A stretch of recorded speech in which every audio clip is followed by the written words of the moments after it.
Hey guys, good evening and welcome to Monday.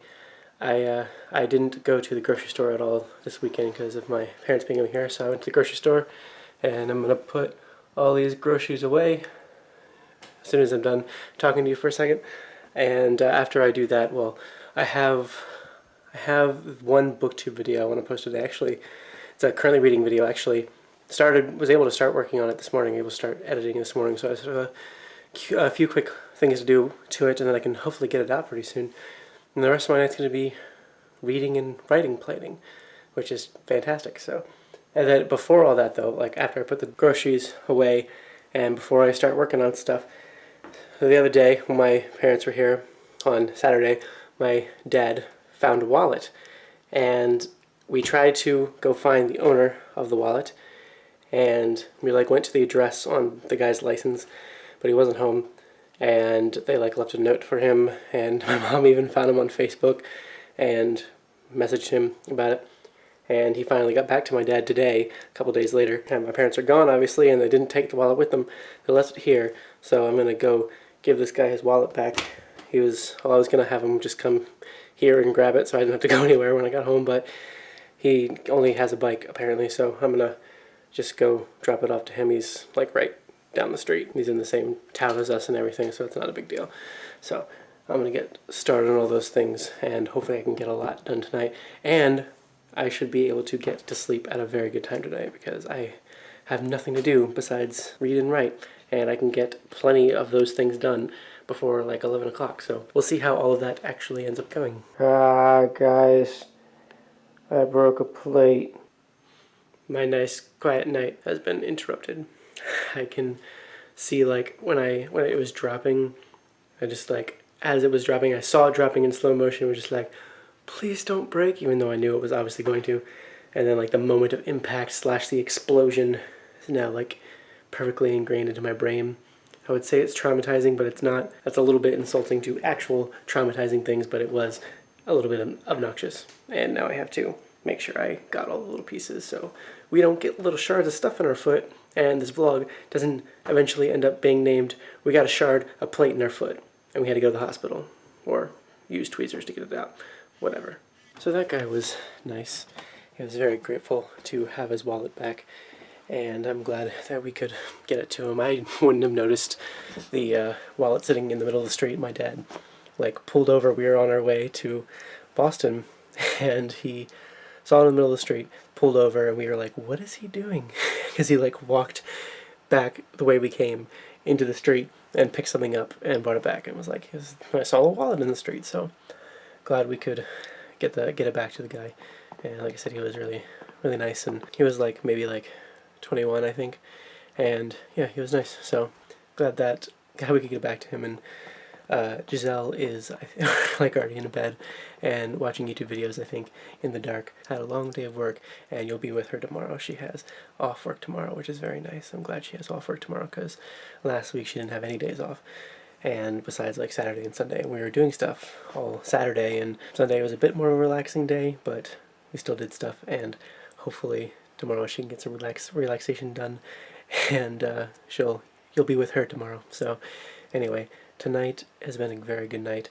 I am almost done with Revenger. It's becoming increasingly more odd, and I'm not sure how I feel about it. I really don't know what exactly I'll be saying about it in my review for it. It's kind of up in the air at this point. I think it's one of those books where the last 100 pages, I'm at the last 90 to 100 pages, something like that, and that's really gonna determine how I feel about it in the end, I think. And I got plenty of stuff done with plotting wise. I'm really trying to not be too detailed in an outline for this stuff, but I'm trying to I'm doing something that Brandon Sanderson suggested in one of his. Right now tonight I was trying to do something Brandon Sanderson suggested in one of his lecture videos, where you start from the end and then work your way back to the beginning, do all the steps you need to lead up to the end. And I've kind of been doing both, from forward to end and end to beginning, because I kind of I'm meeting myself in the middle. I'm making sure I will hopefully have a stronger middle than some books might have, hoping to be able to carry the story through all of it. Anyway, so I'm excited, and put up my currently reading video for today. that where I like announced my NaNoWriMo and stuff, so that's exciting. If you aren't already following me on NaNoWriMo, and assuming that it isn't like December or 2017 already by the time you see this vlog, then feel free to add me on NaNoWriMo, and hopefully you can follow a bit of what I'm doing on there if you are not already.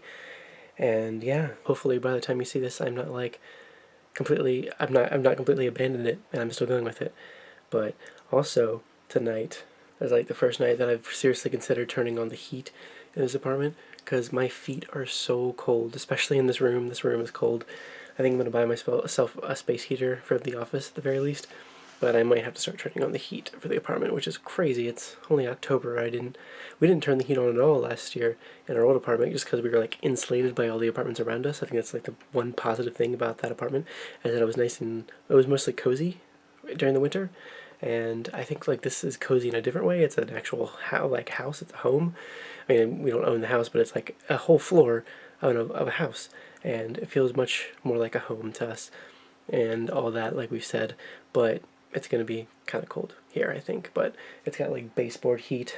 I think we've pointed that out before, and that heat might have to come on soon, even though I'm not entirely sure how well it works. We'll see.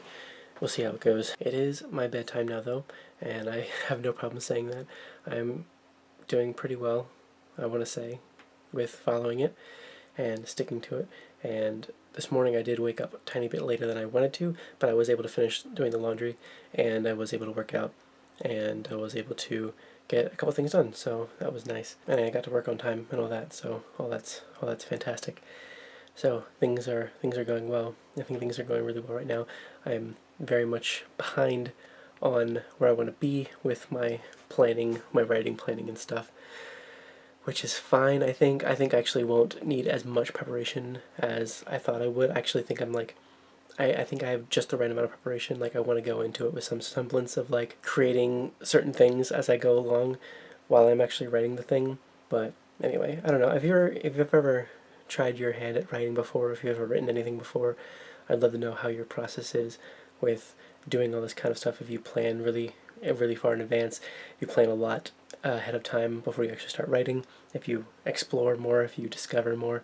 I have a hard time doing too much of either, so I'm trying to find the right balance, because I've never finished a book before. I've started several, never finished one, and it bothers me, and I don't feel comfortable like calling myself like, oh, I'm a writer, until I actually finish something. So I'm going to finish this, and I don't know how long it's going to take me, but I'm going to finish it. So we'll see how that goes. Anyway, let me know what your process is, because I'm interested in it. And some other thing, real quick, today I found out there's going to be a Joe Hill book signing in Massachusetts, not too far away. It's not too far away from my work, actually. I would have been able to go like right after work if I was able to go on Thursday. It's on Thursday, October 13th, and it would have been nice to be able to go, but it was all filled up. It's like free, so I could have brought my books, my Joe Hill books, could have gotten them signed. Maybe, I don't know if you can get more than one signed, but I would have at least gotten the Fireman signed. And when I saw it, I was so excited. I was like, yes, I want to do this. So I was like trying to figure out how to get, like, I think you had to like sign up to like be entered into it to be able to get into it. And I realized that this has actually been a thing that's been like an event on Facebook or whatever for a while, and so it's already filled up completely. So I signed up for like a waiting list, and I doubt I'll get into it, because it's like 2 days away, but it would have been a fun thing to do. And then also, Giselle and I just found out that there is going to be the Boston Book Festival is this Saturday in Boston, and right around near where we were with my parents on Saturday. And like I was recognizing like the street names, and I was recognizing like Boston Commons is around the area that it is. And there's a few panels that I'm interested in, but I don't think I'm going to do it, because I want to be able to drive Giselle to work, because she has to work, and that would suck because I wouldn't be able to go with her. She wouldn't be able to come with me, and that would not be as fun. And I'm sorry for mentioning it and it not actually happening, but I seriously doubt I'll go to it. I might think about it over the next few days, but I don't think I will, which is sad, because I talked a little bit ago, I think in September sometime, about going to more conventions, or trying to go to a couple conventions in the next little while, like next year especially, with just like the two of us going, and that'll be a lot of fun. But I don't think I'll be doing this one, which is sad. But I like I said, I'm really behind with this stuff. I'm behind in vlogs, but I'm trying to stick at a steady pace of doing 2 a day. I haven't been meeting that very often. I've skipped several days. I didn't edit any vlogs this weekend, but I'm gonna keep trying to go two a day. I don't really care how long it takes me to catch up. I used to be in a mindset where I used to really care about how long it would take for me to catch up. But now I just like 2 a day. I'll eventually catch up, and I'll be fine because that's doable and manageable, and works well for me. So I don't care much about the vlog being not quite as caught up right now. It will be eventually if I keep doing 2 a day, but I do care about this being, the writing stuff being completely the way I want it to be before November starts, because I don't want November to come around and be being like a deer in the headlights, just not sure what I'm doing, and then freak out, and then just not meet my word goals for any amount of days. Like if I miss 1 day, that's a huge amount to catch up on, so I don't want that to happen. So we'll see how it goes. Maybe it won't go well. I mean, I was really excited about 2014 November NaNoWriMo and didn't do so well on it, and skipped a bunch of days by accident, and then just wasn't able to catch up. And I'm like really worried that's gonna happen again, and I'm gonna feel really bad and like be on the vlog in November being like, guys, I didn't write today. Guys, I'm really behind in NaNoWriMo. Guys, my book isn't going well. I'm not happy with it. Like all that kind of stuff, but those are worries to be dealt with when the time comes, I suppose. So anyway, I'm going to stop rambling now. It is my bedtime and I'm going to sleep. So we will see you tomorrow. Thank you so much for watching.